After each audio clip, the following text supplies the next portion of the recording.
Hey everybody, it's Tom with Canopy Cat Rescue. Had a rough one today. I'm out here in just leaving a rescue in Shelton, and it was for a cat that I've rescued before, and he was stuck again, and he also was out and about with his bonded littermate. They grew up together, and they're pretty feral. Only the owner's able to pet them. And the last time I came out and tried to rescue Boris, I just set my throw line in the tree, and he climbed down after a while of moving it around and stuff. But this time he was in a tree. His owner found him this morning, and she also found his littermate dead at the base of another tree, and she's just devastated. And it just was so hard to come out and try to get Boris down. I ended up getting him in a net this time, miraculously. I don't know how he didn't take off. Please, please, please, please, please, please, please, please, please, please, please, please. Well, I might have him. Oh, please. He's in the bag. You're okay, buddy. You're okay. It's okay, baby. He's got him, he's got him, he's got him, he's got him, he's got him. The reason I'm recording this little video is because I just want to share some really important information about cats and trees and why we're so busy in the Northwest. People ask us all the time, why are you guys so busy? Why are there so many cats stuck in the Northwest? And what is it about the area that why you're so busy? And just to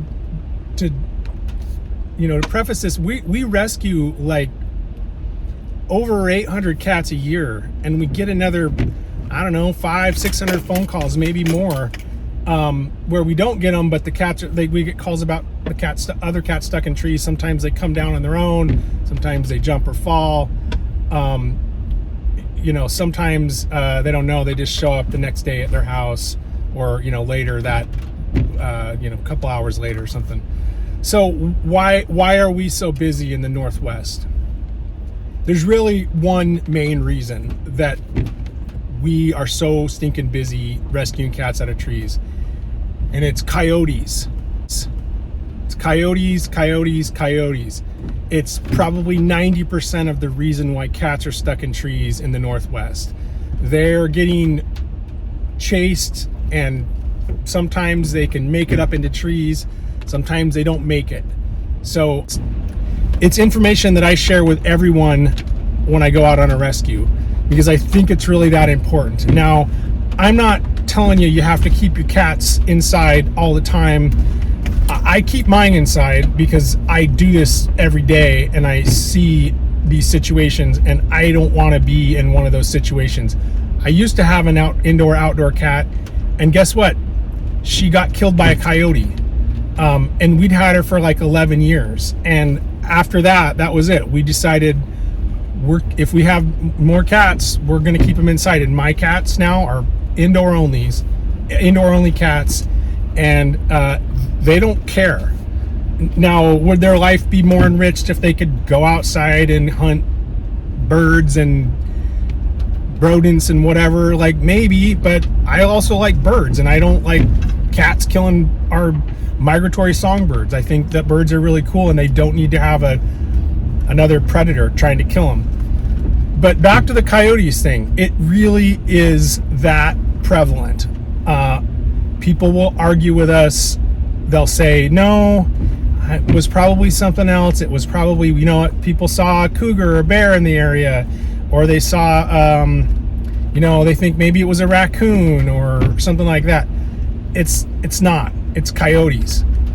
Our call volume annually relates to coyote life cycle. during the breeding season, our calls double. Throughout the summer, they just continue to ramp up, and when the pups come out of the dens and the parents or the mother is out there trying to feed all the pups because they can't hunt themselves, our calls triple.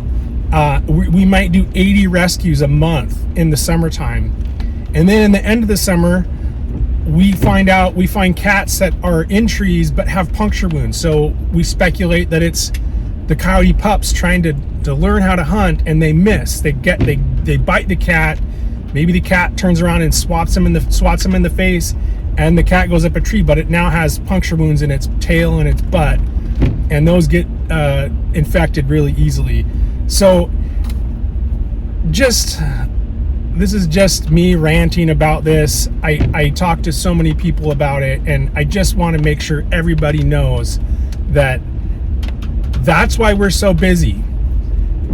It's just the fact of living in the Northwest. There are coyotes everywhere. I don't hate coyotes. I think they have a right to live too. I wish they didn't hunt everybody's cats, but they actively hunt cats. Now, I'm going to end this with one quick story that I tell to everybody. It's about a rescue that I went to a few years ago. I went onto our local military base, which I go onto maybe, 5 or 6 times a year. So I get onto this base and I'm driving on. I picked up this guy who's a active duty Army Ranger or something, and I start telling him about the coyotes, and that's probably why your cat's stuck in a tree. And he's like, oh yeah, that makes perfect sense, because me and my buddies, we go out and on the base here, there's like hundreds and hundreds of acres, and we hunt them. We just for sport, we just kill the coyotes. And I think a lot of people think they're doing everybody a favor by picking off the coyotes. Well, I started asking him a little bit more about it, and I said, well, how do you hunt them? Like, I don't hunt. I don't know much about hunting, but I know coyotes are really sneaky and smart, and you can't probably track them. And he said, oh, we call them in with speakers. And I said, well, like, okay, so what do you play on the speakers? And like a squealing rabbit or what else? And he said, yeah, that works. And what works the best is cats, meowing cats. He said, we just get some tracks off of YouTube, and we play these tracks of just cats meowing, and that draws the coyotes in better than anything. And so I don't know firsthand if that works, but I don't doubt it. So what that tells me is that coyotes, at least locally, have evolved to key in on the meows of a cat and understand that that's food for them. So there you go. If you can keep your cats in, especially at night or early in the morning, give them a safe spot to go. If there's a cat door or something, if they're going to go outside, give them a safe spot so that they can run back when they get preyed on. Now, again, coyotes are everywhere. It's not just in the rural areas or the urban-rural interface. They're in the middle of the city. We go to rescues in the middle of Seattle and Tacoma and Bellingham, where there's cats stuck in the tree in the city, and it's probably coyotes still. So for what it's worth, and I'm sorry for the rant, I just really feel it's important to share this information with everybody, because today was really heartbreaking, because we know that those 2 cats were chased by coyotes, and one of them made it in the tree, Boris. The other one, I don't remember her name. She looked like she tried to climb a tree and either slipped or fell and had some head trauma and died, and she was right at the base of the tree. So yeah, sorry about the sad Tom report here. Thank you everybody for all your support over the years, and yeah, we wouldn't be able to do this without your support, and not only financially, but just your love and your positive words and stuff. So thank you again. And if you feel like donating to Campy Cat Rescue, please do so. If you do it before the end of the year, it's a tax write-off.